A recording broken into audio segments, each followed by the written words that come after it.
নমস্কার, world news Bangla চ্যানেলে আপনাদের স্বাগত। জয়েন্ট এন্ট্রান্সের ফল প্রকাশ নিয়ে অনিশ্চয়তা। জয়েন্ট এন্ট্রান্স বোর্ডের তরফে 7ই আগস্ট রেজাল্ট প্রকাশের কথা জানানো হয়েছিল। তবে সম্ভবত আজ বৃহস্পতিবার প্রকাশিত হবে না ফল, কারণ হাইকোর্টে ঝুলে থাকা মামলা। এর ফলে অদ্ভুত টানাপোড়েনের মাঝে হাজার হাজার পরীক্ষার্থী।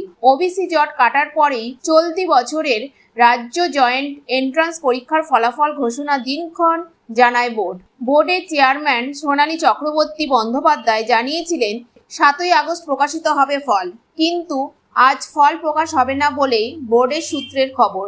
আজ বৃহস্পতিবার জয়েন্ট সংক্রান্ত একটি মামলার শুনানি রয়েছে কলকাতা হাইকোর্টে। এই কারণেই ফল প্রকাশ স্থগিত রাখার সিদ্ধান্ত নেওয়া হয়েছে বলেই খবর। তবে কবে প্রকাশিত হতে পারে রেজাল্ট তা এখনো অজানা। চলতি বছর গত 27শে এপ্রিল রাজ্যের ইঞ্জিনিয়ারিং ফার্মেসি কলেজগুলিতে ভর্তির জন্য প্রবেশিকা পরীক্ষা হয়েছিল। 3 মাস কেটে গেলেও ফল প্রকাশ না হওয়ায় হতাশ হয়ে পড়েন পরীক্ষার্থীরা। কেউ কেউ আর অপেক্ষা না করে অন্যত্র ভর্তিও হয়ে গেছে।